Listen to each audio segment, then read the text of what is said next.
Mes chers gratinés, bonjour, ici Pauline Léniaud et vous êtes sur une leçon du gratin. Vous le savez, les leçons du gratin, ce sont ces fameux épisodes où j'essaye tant bien que mal de répondre à vos questions sur des thèmes variés autour de l'entrepreneuriat, du business, beaucoup du management, bref, ce que j'appelle dans mon petit jargon à moi, le business lifestyle, c'est-à-dire de la carrière tout simplement, qui est un sujet quand même qui compte beaucoup pour nous tous puisqu'on passe pas mal de temps au travail.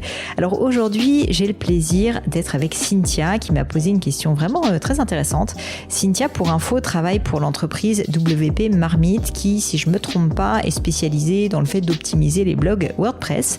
Elle m'explique qu'elle vient de rejoindre cette équipe et que cette équipe est particulière parce qu'elle est constituée à la fois de salariés et pas mal de freelance aussi, du coup qui sont à distance, et me pose donc la question suivante: comment réussir à faire en sorte de créer un esprit de cohésion, un esprit d'équipe, bref une culture d'entreprise quand on est premièrement éparpillé un peu partout de par le monde et puis surtout qu'on ne travaille pas tous à temps plein et en tant que salarié, si je puis dire, de l'entreprise. Alors je vous préviens, j'ai pas passé un coup de gueule dans cet épisode, mais honnêtement j'ai été je pense assez j'étais assez animée, j'avais un peu vraiment envie d'aider Cynthia particulièrement parce que c'est un sujet qui me tient énormément à cœur, que je crois que beaucoup de personnes se réfrènent dans le fait de vouloir créer des équipes par peur notamment d'embaucher.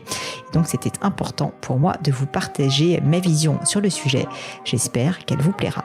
Mais je ne vous en dis pas plus et laisse place à cette nouvelle leçon du gratin.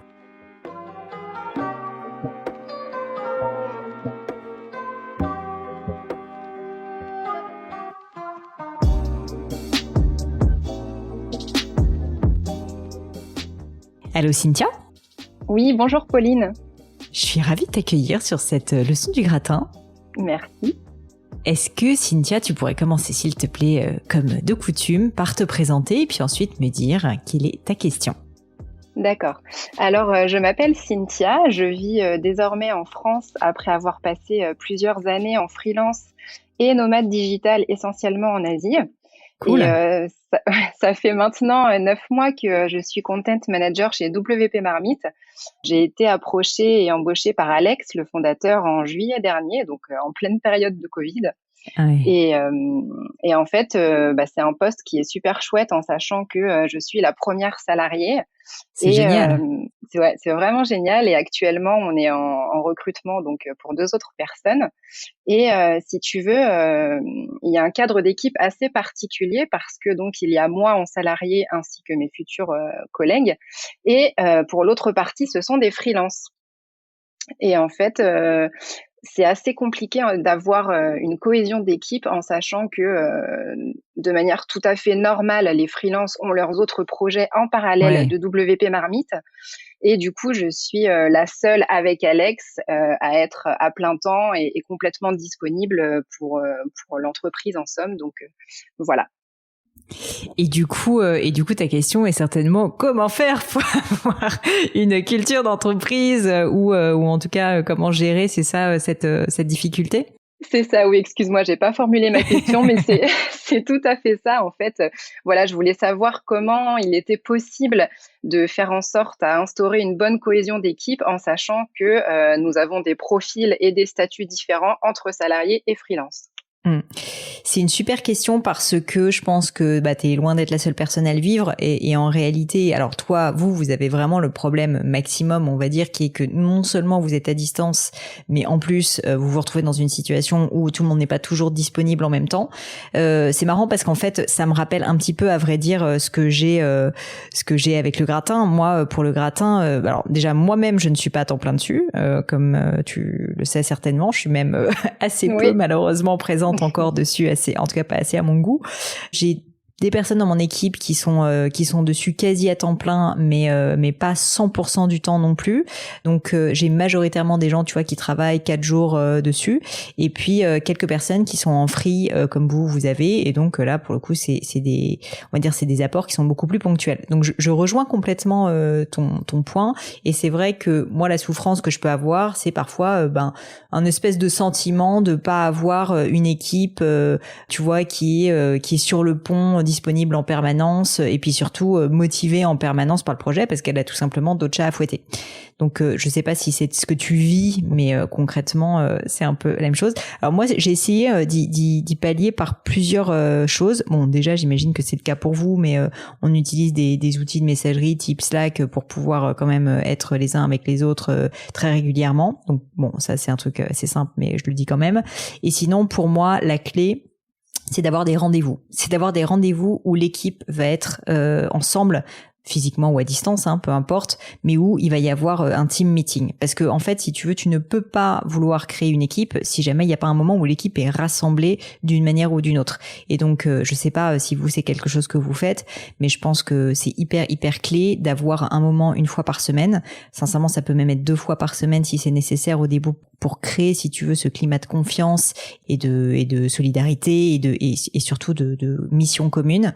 Ce moment, il est assez clé. Moi, j'aime assez le faire le lundi matin et pour tout dire, je le fais tout autant avec Gémio, avec le gratin. Donc concrètement, avec le gratin, tous les lundis vers 11h, j'ai ma réunion édito de la semaine et en fait, c'est un team meeting où on va parler de toutes les actus de la semaine, des derniers chiffres, on analyse un peu les dernières performances, tu vois, de tous nos contenus et on va aussi parler en fait du planning de la semaine à venir.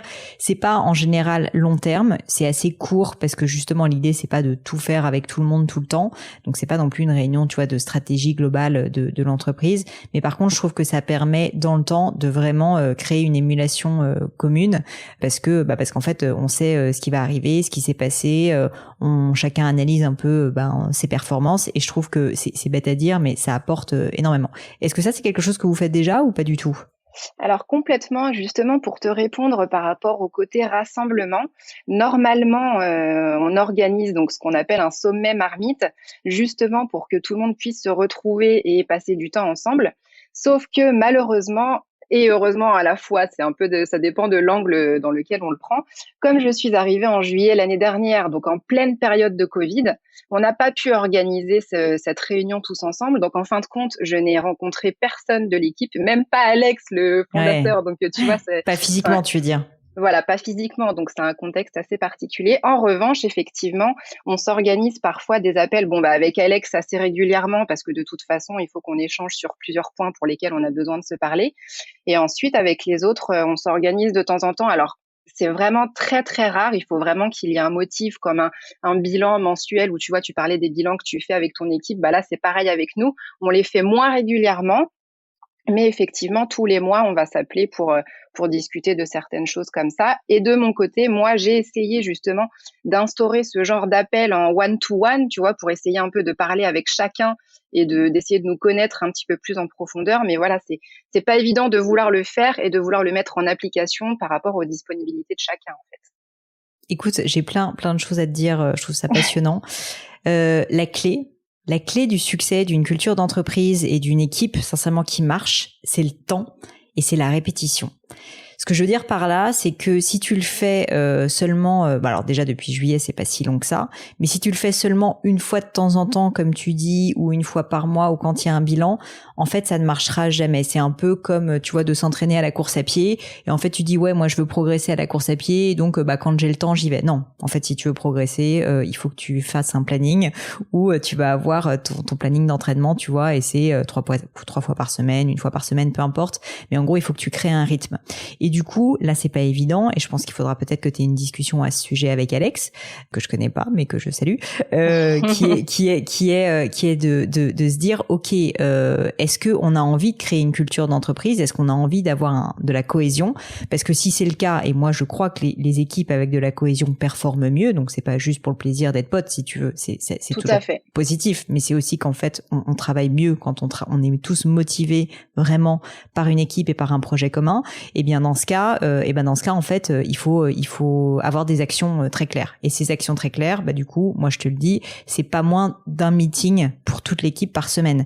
Et donc ça, il faut peut-être que ça vienne d'Alex. Je pense que ça peut venir de toi aussi, mais moi j'en discuterai avec lui à ta place et je lui dirais, je crois, et c'est une forme de leadership de ta part de le montrer, je crois qu'il faut qu'on renforce la cohésion d'équipe. Pour ça, il n'y a pas 36 000 solutions, il faut qu'on se parle plus. Alors oui, ce sont des freelances, mais en fait, sincèrement, ça peut faire partie aussi de leur job, sans forcément qu'ils te le facturent d'ailleurs, parce que sincèrement c'est comme d'avoir un brief si tu veux d'un client, tu factures pas pour ça en général, mais ça fait partie normalement de leur job de faire partie de l'équipe et de comprendre en fait nos enjeux et d'y contribuer et d'y participer.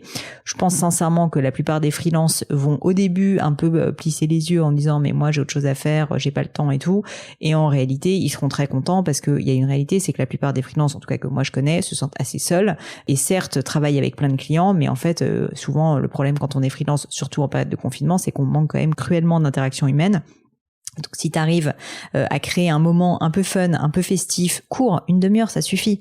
1 fois par semaine, en kick-off de semaine où vous allez apprendre à vous connaître, vous faites un zoom et vous parlez de l'objectif de la semaine, quels sont les projets de chacun raconte peut-être justement quels sont ses projets pour la semaine. Rien qu'un truc comme ça, je t'assure, va déjà créer une émulation énorme dans l'entreprise. Donc ça paraît rien, mais en fait il y a quand même tout un travail de ton côté qui est de convaincre Alex, de convaincre chacun de ses freelances, de structurer cette réunion et puis de voir en gros probablement de l'animer le jour J et puis de voir ce dont vous allez parler. Donc il y a quand même en réalité pas mal de choses à faire et du coup voilà, t'as un peu de pain sur la planche, mais je t'assure que ça, déjà cette répétition à petit intervalle de temps aura un impact mais indéniable. J'en suis sûre à 100%, j'ai absolument aucun doute dessus.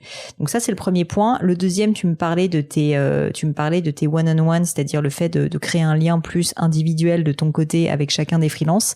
Je pense que c'est important aussi de le faire, parce que toi, ton rôle de manager et de leader, en fait, c'est 2 choses. En fait, développer, si tu veux, les collaborateurs avec lesquels tu travailles. Et donc, pour ça, c'est plutôt le one-on-one, c'est-à-dire que tu vas les aider en leur faisant des feedbacks, en les coachant. 1 fois par semaine, 1 fois toutes les 2 semaines, à toi de voir. Mais théoriquement, en fait, c'est ça un travail d'équipe, quoi. Tout simplement, c'est que tu les laisses pas juste, entre guillemets, dans leur merde. Tu vas être là à leur côté comme une ressource pour les aider. Donc t'es pas là pour les fliquer, mais t'es plus là, en fait, pour réfléchir à quelle stratégie ils doivent adopter, les aider à mieux s'organiser, typiquement, peut-être les aider à prioriser, les aider à eux-mêmes à manager. Enfin, en gros, t'as un vrai rôle de coach, en tant que manager. Donc ça se fait plutôt pendant le one-on-one.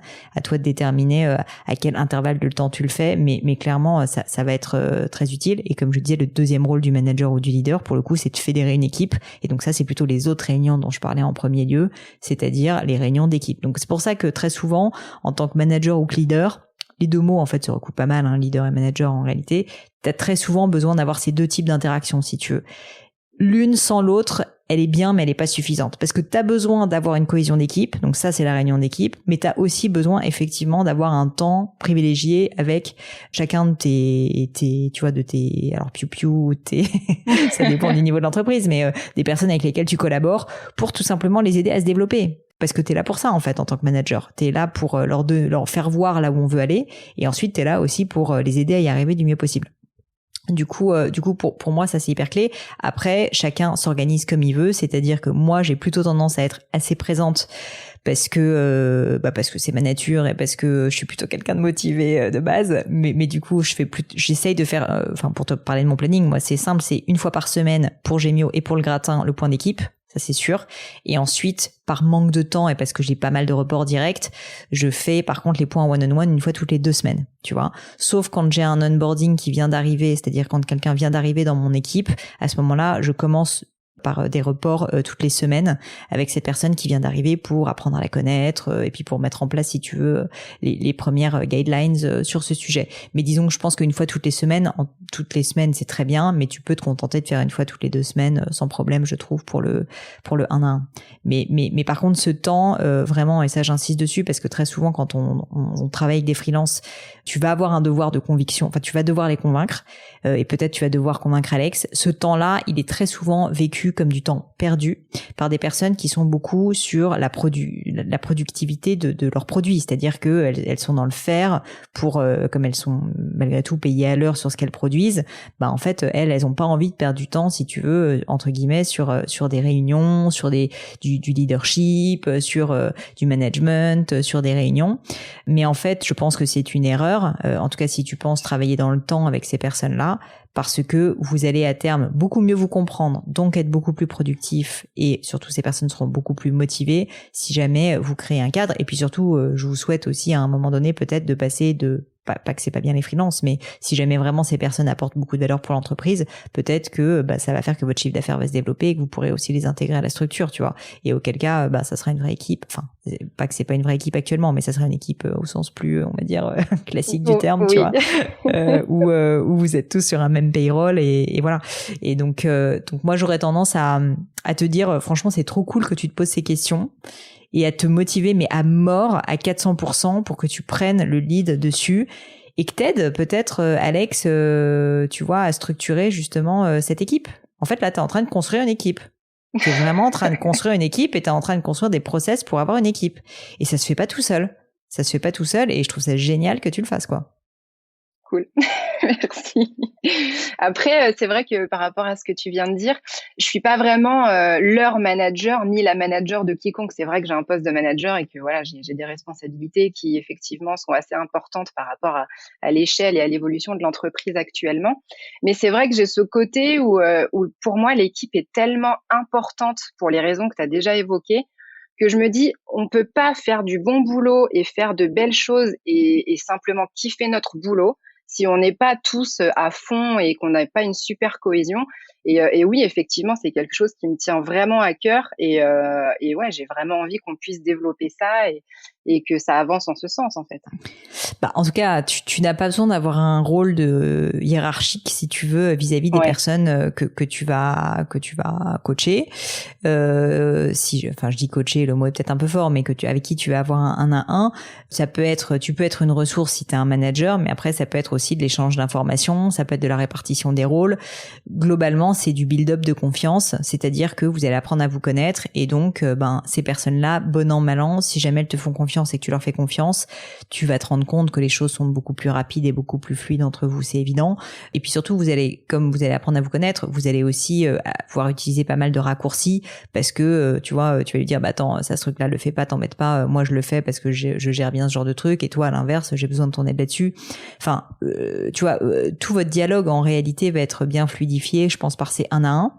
Et concernant les groupes meetings, ça pour le coup, soit à toi de le faire, soit Alex en tant que fondateur. Après, tous fondateurs sont pas forcément doués pour ça, n'ont pas envie, tu vois. Non mais, faut voir la réalité aussi en face. C'est pas, c'est pas fait pour tout le monde et c'est très bien.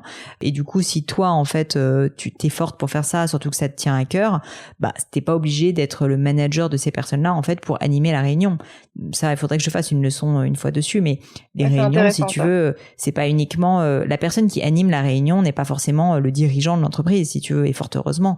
Et donc toi, en l'occurrence, moi par exemple, c'est un bon exemple. Les réunions que je fais tous les lundis matins avec l'équipe du Gratin, qui sont les réunions planning éditorial, c'est pas moi qui les anime, c'est moi qui ai décidé qu'il fallait les faire une fois par semaine et j'ai parce que pour toutes les raisons qu'on a évoquées, mais il se trouve que c'est Pauline qui travaille avec moi, qui s'appelle donc aussi Pauline et qui les anime, et c'est elle, si tu veux, qui les prépare, qui les anime. Je peux lui faire des feedbacks ensuite derrière, justement, en tant que manager pour le coup, mais par contre c'est pas moi qui anime cette réunion et c'est pas grave du tout. Donc Alex n'est pas du tout obligé d'animer cette réunion, il peut le faire, mais ça peut être toi aussi sans aucun problème. Et c'est pas pour autant, si tu veux, que les freelances vont prendre la mouche. En fait, il faut arrêter de commencer de se dire le rôle de qui, le rôle de quoi. Non, en fait, on est dans ces réunions-là, on est dans un but commun qui est de faire avancer la boîte, qui est tout simplement de la faire avancer le mieux possible et d'avoir une vision commune qui est complètement claire et partagée.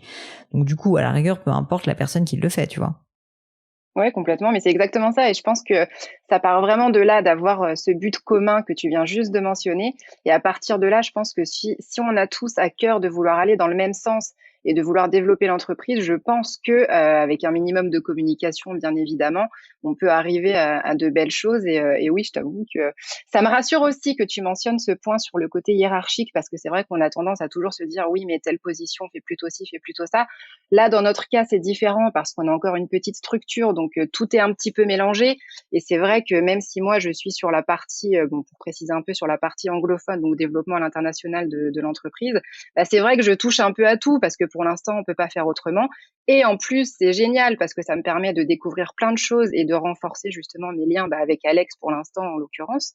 Donc, c'est vrai que c'est quelque chose qui est agréable et qui, je pense, peut être vraiment encore plus agréable si on arrive à développer ça à l'échelle d'équipe, effectivement.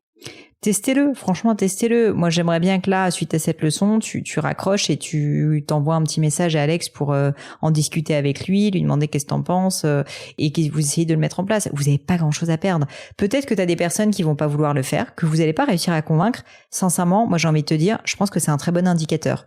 Parce que si jamais tu as des personnes qui veulent même pas prendre une demi-heure une fois par semaine pour s'intéresser à la vie de l'équipe, est-ce que tu as vraiment envie de bosser avec eux? Franchement, il faut se poser la question. C'est clair.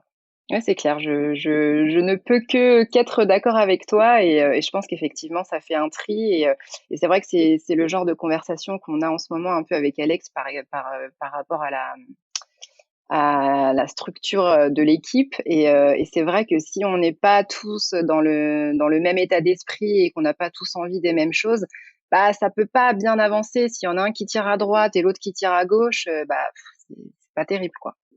Je pense vraiment que vous êtes dans une phase hyper intéressante de la vie d'entreprise, qui est ce fameux passage de vous avez un produit qui marche, vous avez une clientèle, vous commencez à avoir vraiment quelque chose de solide, de fiable. Et maintenant, la question, c'est comment est-ce qu'on comment on lui donne de l'ambition.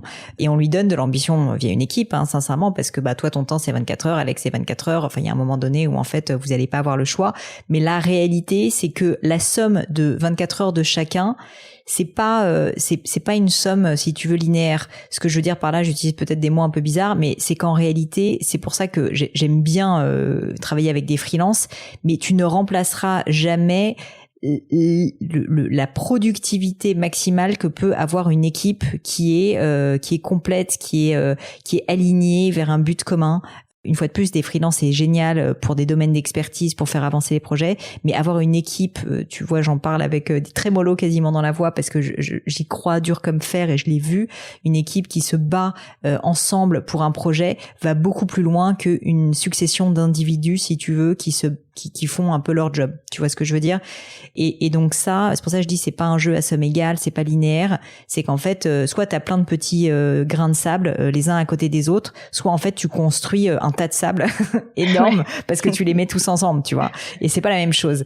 Et du coup, je pense que si vous voulez mettre de l'ambition sur WP Marmite, il va falloir passer à cette étape qui est une étape géniale, franchement géniale, difficile, mais génial. Et ça, si vous en avez conscience et que vous vous y mettez, franchement, sky is the limit, parce que rien ne vous empêchera un jour peut-être d'avoir 50, 100 collaborateurs, t'en sais rien, même peut-être plus, qui seront tous alignés vers un même projet. Et ça, c'est juste formidable, en fait.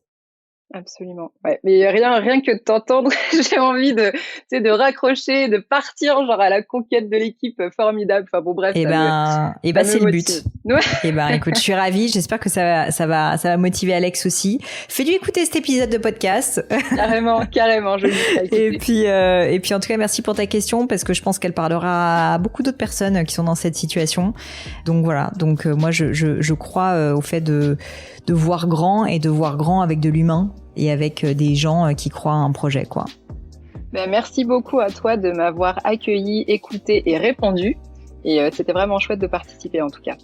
Et avec plaisir, Cynthia. Je te dis à bientôt. À bientôt, Pauline. Ciao. Ciao.